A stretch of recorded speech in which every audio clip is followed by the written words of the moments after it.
और हाँ सर, बहुत हाईफाई इंग्लिश का यूज़ बिल्कुल मत करिएगा। एकदम प्लेन इंग्लिश जो आराम से आपको भी समझ आए, मुझे भी समझ आए। वहाँ पे सर शशि थरूर आपका इंटरव्यू नहीं लेने वाला, तो आप उसको देख के बिल्कुल भी मत लिखिएगा। एकदम आसान भाषा में, जैसे सदगुरु, अगर आपने सदगुरु को सुना होगा तो उनकी स्पीच कभी भी ऐसा नहीं होता कि वर्ड डिक्शनरी में ढूंढने बैठना पड़े, वही उनकी ताकत है सर।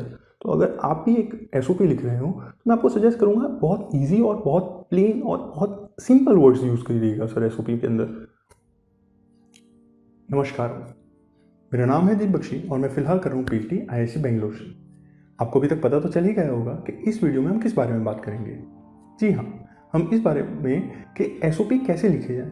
अब ये वीडियो किसके लिए इंपॉर्टेंट होगा? सबसे इंपॉर्टेंट क्वेश्चन, ये वीडियो उन सभी एस्पिरेंट के लिए इंपॉर्टेंट है जो कि एमटेक रिसर्च प्रोग्राम, जिसको एमएस कहा जाता है, उसके लिए अप्लाई करना चाहते हैं या फिर पीएचडी के लिए अप्लाई करना चाहते हैं। और ये उनके लिए भी इतना ही इंपॉर्टेंट है जो लोग समर इंटर्नशिप के लिए आईआईटी, आईआईसी या कोई भी अच्छी इंस्टीट्यूट में जाना चाहते हैं। तो उस केस में अगर आप एक इंटर्नशिप के लिए अप्लाई करेंगे तो आपको एक एसओपी प्रोफेसर ज़रूर मांगेंगे। तो ये उन सभी एस्पिरेंट के लिए बहुत इंपॉर्टेंट होगा। हम इस वीडियो में वही बात करेंगे कि आपको क्या लिखना चाहिए, कैसे लिखना चाहिए और क्या प्रोसेस होनी चाहिए आपको ये एसओपी लिखने की। वीडियो को स्टार्ट करने से पहले सबसे इंपॉर्टेंट टॉपिक है कि आपको ये जानना ज़रूरी है कि एक एसओपी और एक फॉर्म, जो एप्लीकेशन फॉर्म है, वो दो चीज़ अलग है। बहुत से लोग ये गलती कर देते हैं कि वो एसओपी को अपना एप्लीकेशन फॉर्म समझ लेते हैं और जितनी भी अपनी एप्लीकेशन डिटेल्स हैं कि मैंने ये स्कूल यहाँ से की, मैंने एमटेक यहाँ से किया, मैंने ये बीटेक यहाँ से किया, मेरे बीटेक में इतने परसेंटेज थे, मेरे ये गेट स्कोर मेरा ये था, मेरे यहाँ पे मैं फर्स्ट था, ये सारी चीज़ें एप्लीकेशन फॉर्म में बहुत अच्छी लगती है। लेकिन जो ये एसओपी है उसके लिए इतना रिलेवेंस नहीं रहेगा। तो अगर आप एक एक्सपीरियंट हैं और एक आपको अच्छा एसओपी लिखना है तो इन सब चीज़ों से ज़रूर दूर रहिएगा और बिल्कुल भी इनको इंक्लूड मत करिएगा।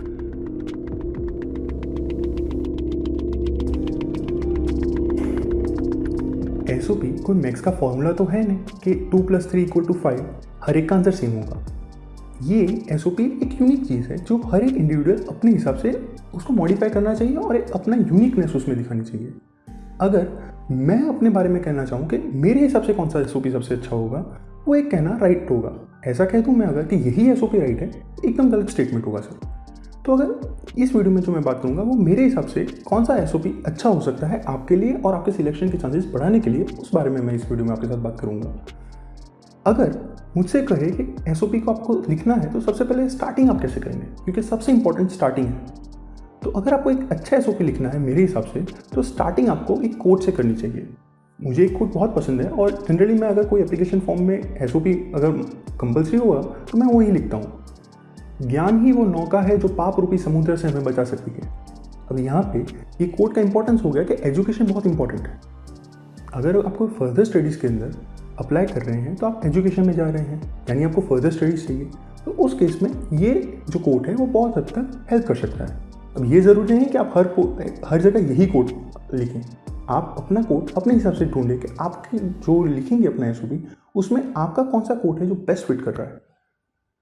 कोट के बाद सबसे इंपॉर्टेंट चीज़ आती है जो एक, अगर मैं आपको कहूँ कि आप मेरा वीडियो को सब्सक्राइब करें या मेरे चैनल को सब्सक्राइब करें, तो आप सबसे पहला क्वेश्चन करेंगे कि हम आपके चैनल को क्यों सब्सक्राइब करें, करेक्ट? सेम क्वेश्चन उनको भी होगा जो आपको सिलेक्ट करने वाले हैं। वहाँ पे उनके पास 1000 एप्लीकेशन होगी, उस 1000 में से उनको सिर्फ 4 या 5 एप्लीकेशन को शॉर्टलिस्ट करना है। तो ऐसा आप उनको क्या देंगे कि आप सिलेक्ट हो, तो वही यूनिकनेस आपको उनको आंसर में देना है। तो वो क्वेश्चन है कि why you should be selected. तो आपको कहना चाहिए कि वाई दिस कॉलेज और वाई दिस प्रोग्राम इटसेल्फ। तो उस केस के अंदर आपको सबसे पहले, अगर सबसे अच्छा आइडिया रहेगा कि आप पहले जो भी कॉलेज में आप अप्लाई कर रहे हैं या जो भी ब्रांच या जो भी फील्ड में आप अप्लाई कर रहे हैं, पहले उसके बारे में पढ़िए। जनरली अगर आप आईआईटी, आईआईसी या एनआईटी कोई भी अच्छी कॉलेज में अप्लाई करेंगे तो उन सभी का रिसर्च, जो लेटेस्ट रिसर्च है, वो उनकी साइट पे होगा और उनके जो रिसेंट पब्लिकेशन थे वो भी उनकी साइट पे होगा। इससे क्या फ़ायदा कि आपको एक आइडिया लग जाएगा कि उस कॉलेज में कौन सी लेटेस्ट रिसर्च चल रही है और वो लोग किस कैंडिडेट के लिए ज़्यादा इंटरेस्टेड है। फ़र्ज़ कीजिए आप काम कर रहे हैं नैनो टेक्नोलॉजी को लेकर, आपका इंटरेस्ट है नैनो टेक्नोलॉजी, कॉलेज के अंदर नैनो टेक्नोलॉजी की लैब ही नहीं है, आपको लगता है आपके सिलेक्शन के चांसेस होंगे? बिल्कुल नहीं सर, क्योंकि आप अच्छे कैंडिडेट हैं, no doubt in that, but उनको आपको वहाँ पे बुला के कोई फ़ायदा नहीं होगा सर, क्योंकि वहाँ पे अगर जो लैब ही नहीं है तो आपको बुला के दोनों का टाइम पास होगा, प्रोफेसर का भी और आपका भी। क्योंकि अगर आप कोई दूसरा रिसर्च करेंगे जिसमें आपका मन नहीं लग रहा तो आप एक अच्छा रिजल्ट नहीं दे पाएंगे, और एट द एंड सबको अच्छा रिजल्ट चाहिए सर।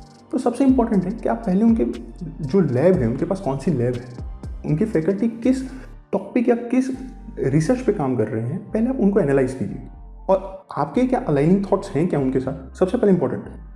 अगर आप अप्लाई करना ही चाहते हो, सिलेक्ट होना ही चाहते हैं, तो अगर नहीं भी है तो भी अलाइन कर लीजिए, और जो आपका एसओपी होना चाहिए उनका जो रिसर्च है उनके साथ अलाइनिंग होंगे तो आपके सिलेक्शन के चांसेस बहुत बढ़ जाएंगे। ये तो हो गई बात कि आपको पहले पढ़ना होगा कि वहाँ पे उस कॉलेज में क्या चल रहा है। तो इससे आपका क्या क्लियर होगा, वाई दिस कॉलेज। उस सेक्शन के अंदर आप लिख सकते हैं कि भाई आपकी कॉलेज के अंदर ये लैब है, आपकी फैकल्टी, अगर आपने कुछ स्पेसिफिक फैकल्टी का पढ़ा है कि ये फैकल्टी ये काम कर रहा है तो बहुत अच्छा है, तो आप लिख सकते हैं कि ये फैकल्टी यहाँ पे ये काम कर रहा है और एग्जैक्टली मेरा भी अलाइनिंग काम है, इसलिए मैं भी आना चाहता हूँ। ये तो हो गई वाई दिस कॉलेज। दूसरा आपको सबसे इंपॉर्टेंट क्वेश्चन पूछा जाएगा कि वाई दिस प्रोग्राम इटसेल्फ। आपको समर वेकेशन पे क्यों नहीं जाना, आपको पीएचडी ही क्यों करना है, जॉब पे क्यों नहीं जाना, ये सारे क्वेश्चन ऑफकोर्स अगर आप इंटरव्यू में होंगे तो आपको पूछेंगे। Same way without being asked आपको ये आंसर करने हैं आपके एसओपी में, तो आप इसको कैसे अच्छे से आंसर करेंगे वही आपके सिलेक्शन के चांसेस बढ़ाने वाला है। अगर मैं आपको पूछूं कि आपको पीएचडी क्यों करना है, सर आप एकदम ऑनेस्ट आंसर मत दे दीजिएगा कि भाई हमें 31,000 मिलने वाले हैं और स्टाइपेंड मिलने वाला है, इसके लिए हमें पीएचडी करना है। ये मत करिएगा, वरना आपका एप्लीकेशन फॉर्म डस्टबिन में होगा। आप ये कह सकते हैं, अगर आपने प्रोजेक्ट किया है बीटेक के अंदर कि मैंने बीटेक में प्रोजेक्ट किया था, मैंने उसमें एक्चुअल रिसर्च किया था और मुझे उस रिसर्च में मज़ा आया, लेकिन वो बहुत एक टाइम रिस्ट्रेंट प्रोजेक्ट था, तो इसलिए जो आउटपुट था वो अप टू द मार्क नहीं हो पाया। अब मैं जो मेरा रिसर्च फील्ड है मैं उसको प्रोग्रेस करना चाहता हूँ, इसलिए मैं और रिसर्च करना चाहता हूँ। और रिसर्च अगर मैं कोई फैक्ट्री या वहाँ पे गया तो उतना मुझे टाइम नहीं मिलेगा, क्योंकि वहाँ पे एक मोनोटोनस वर्क होगा। और अगर मैं इंडस्ट्री में गया तो जो मैं चाह रहा हूँ वो मैं आउटपुट नहीं दे पाऊँगा, क्योंकि इंडस्ट्री एक प्रोडक्ट बना रही है और अपना प्रॉफिट देख रही है, जबकि कॉलेज ही है जो वो एजुकेशन इंडस्ट्री जिसे कहते हैं वो जगह है जहाँ पे एक मैं अपना रिसर्च भी कर सकता हूँ और मुझे ऑन द कॉन्ट्री स्टाइपेंड भी मिलेगा। लेकिन आपको ये लिखना नहीं है कि आपको स्टाइपेंड के लिए आप वहाँ पे जा रहे हैं, करेक्ट, क्योंकि आपके सिलेक्शन के चांसेस कम हो जाएंगे सर इसमें। तो ये आपको ध्यान रखना होगा कि वाई दिस प्रोग्राम। आपको बताना होगा कि आपका रिसर्च में इंटरेस्ट रहा है और आप रिसर्च में ही आगे बढ़ना चाहते हैं। अगर आप एक पोटेंशियल कैंडिडेट होंगे तो सिलेक्शन के चांसेस आपके तो ही बढ़ेंगे जब उनको लगेगा कि आप एक पोटेंशियल कैंडिडेट हैं। उनको अगर ऐसा लगा कि नहीं ये तो कॉलेज में आएगा, 4 महीने रहेगा फिर चला जाएगा, तो आपको जो स्टाइपेंड दिया होगा वो वेस्ट चला जाएगा गवर्नमेंट का।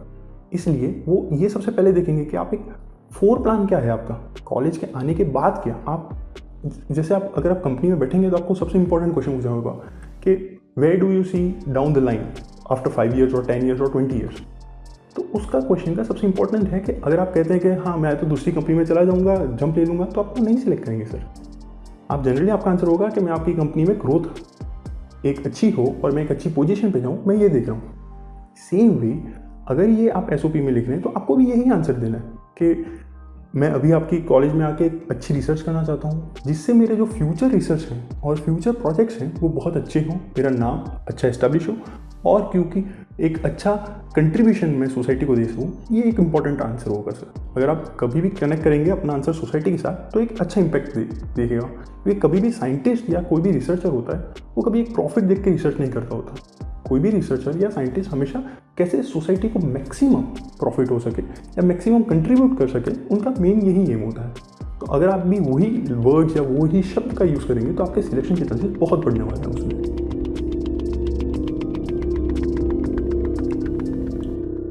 आप जो भी प्रोग्राम में अप्लाई कर रहे हैं उसका एक प्रोग्राम अपर साइड जाके आप उनको आंसर कर सकते हैं। अगर आप एमएस के लिए अप्लाई कर रहे हैं तो आप कह सकते हैं कि मेरा फ्यूचर प्लान पीएचडी करने का है, इसलिए मैं आपकी कॉलेज से एमएस करना चाहता हूँ, जिससे मेरे पीएचडी में अच्छी कॉलेज में सिलेक्शन के चांसेस बढ़ जाएं। अगर आप पीएचडी के लिए अप्लाई कर रहे हैं तो आप ये कह सकते हैं कि मुझे पोस्ट डॉक करना है और पोस्ट डॉक के बाद एक फ्यूचर रिसर्चर बनना है। या फिर आप एक समर इंटर्नशिप कर रहे हैं तो आप ये कह सकते हैं कि मैं समर इंटर्नशिप इसलिए करना चाहता हूँ कि ताकि मुझे एक रिसर्च का फ्लेवर मेरे अंदर आ सके और मैं जो फाइनल ईयर प्रोजेक्ट है वो एक अच्छी तरह से कर सकूँ, सिर्फ करने के लिए नहीं। तो ये आप आंसर एक अपर पोजीशन पे जाके दे सकते हैं, तो जिससे उनको ऐसा पता चल जाएगा कि हाँ ये एक सीरियस एस्पिरेंट है और ये फ्यूचर भी रिसर्च में देख रहा है। सबसे इंपॉर्टेंट क्वेश्चन है ये।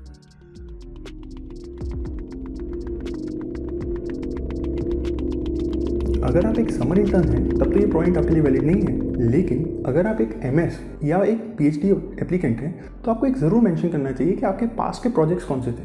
मीन्स ऐसा नहीं कि प्रोजेक्ट 1, प्रोजेक्ट 2, प्रोजेक्ट 3, ऐसा नहीं सर। उस प्रोजेक्ट में आपकी लर्निंग क्या थी। जैसे ये प्रोजेक्ट हो सकता है तो उसमें मैं FEM सिखाऊंगा, या ये प्रोजेक्ट के अंदर मैं एक्सपेरिमेंट के अंदर क्या एक स्पेसिफिक यूनिक चीज़ में सीखा कि एक्यूरेसी कैसे लाएं। ये सारी चीज़ें जो आपके अंदर एट्रीब्यूट्स की तरह काम किया, उसको आप ज़रूर मेंशन करें कि ये मैंने पास्ट एक्सपीरियंस से मैं ये सारी चीज़ें सीखा हूँ, और ये चीज़ें मुझे आगे के आपके वहाँ पे आके जो मैं प्रोजेक्ट करूँगा उसमें मुझे बहुत यूज़फुल होने वाली है। तो ये आप ज़रूर मेंशन करें ताकि उनको भी तो पता चले कि आपके पास ऑलरेडी क्या नॉलेज है। तो इससे आपके सिलेक्शन के चांसेस और बढ़ जाएंगे। और ये ज़रूर मेंशन करिएगा कि मुझे इस कॉलेज से क्या सीख के जाने में इंटरेस्ट है।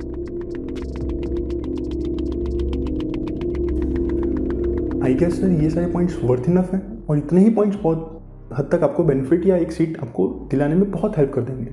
बहुत लंबा तो ऐसे भी SOP नहीं होना चाहिए। SOP generally 1 page eight maximum होना चाहिए सर। तो ये सारे पॉइंट्स आप एक लिखें। मैं आपको सजेस्ट करूँगा कि आप सबसे पहले एक रफ शीट में लिखना चालू करें कि आपको कौन सी एट्रीब्यूट आपके पास ऐसी है जो आपको एक सीट दिलाने में हेल्प कर सकती है। आप उनको पहले लिखें, उसके बाद आप उसको एक अच्छे फॉर्मेट में बनाएं। उसके बाद अगर आपको लगता है कि ये एक सही है और एक अच्छा फॉर्मेट बन चुका है तो आप उसको 3-4 बार एटलीस्ट 3-4 बार उसको ज़रूर पढ़ें सर, ताकि आपको पता चलेगा कि आप जो लिखना चाह रहे थे, जो मन के अंदर था आपका, वो एग्जैक्ट वो डिपिक्ट हुआ है या नहीं ऑन पेपर, तो वो आपको पता चलेगा सर। आप कितना भी अच्छा लिख लें सर, आपकी ग्रामर और वो सारी एरर होगी ही होगी इनिशियल स्टेज में, तो आप उसको तो बिल्कुल टेंशन मत लीजिएगा उसके बारे में। आप एक अच्छा लिखिए कि आप क्या कहना चाह रहे हैं। और हाँ सर, बहुत हाईफाई इंग्लिश का यूज़ बिल्कुल मत करिएगा। एकदम प्लेन इंग्लिश जो आराम से आपको भी समझ आए, मुझे भी समझ आए। वहाँ पे सर शशि थरूर आपका इंटरव्यू नहीं लेने वाला, तो आप उसको देख के बिल्कुल भी मत लिखिएगा। एकदम आसान भाषा में, जैसे सदगुरु, अगर आपने सदगुरु को सुना होगा तो उनकी स्पीच कभी भी ऐसा नहीं होता कि वर्ड डिक्शनरी में ढूंढने बैठना पड़े, वही उनकी ताकत है सर। तो अगर आप भी एक SOP लिख रहे हो, मैं आपको सजेस्ट करूँगा बहुत ईजी और बहुत प्लेन और बहुत सिंपल वर्ड्स यूज़ करिएगा सर SOP के अंदर। उससे आपका भी बेनिफिट होगा और एक आपकी अच्छी क्रेडिबिलिटी प्रूव होगी सर। एक सॉफ्टवेयर ऐसा ग्रामरली, वो आपको बहुत हेल्प कर सकता है इसके अंदर। उसके अंदर सर आपको एक टेक्स्ट अपना जो भी टेक्स्ट है उसको आपको वहाँ पे डालना है। वो आपको अपने आप ग्रामेटिकल एरर्स क्या है या पंक्चुएशन एरर्स क्या है वो आपको ऑटोमेटिकली बता देता है। जनरली वो फ्री सॉफ्टवेयर है। अगर आपको नहीं पता कि कैसे उसको यूज़ करना या क्या करना, तो आप हमको मेल कर सकते हैं। आपने जो फाइनल CV लिखा है, अगर आपको लगता है सिर्फ ग्रामेटिकल और पंक्चुएशन एरर चेक करना है तो आप हमें भेज सकते हैं, हम आपका चेक करके दे देंगे। सर थोड़ा टाइम लग सकता है, इसलिए थोड़ा टाइम स्लॉट पहले से लेके ही करिएगा। ऐसा नहीं होगा कि आपने भेजा और हम आपको 1 घंटे के अंदर रिप्लाई कर देंगे सर। मिनिमम सर 1 दिन तो लगेगा सर, क्योंकि कॉलेज और सब कुछ करने में टाइम लगता है। तो इसलिए 24 hours you can expect the reply from our side back.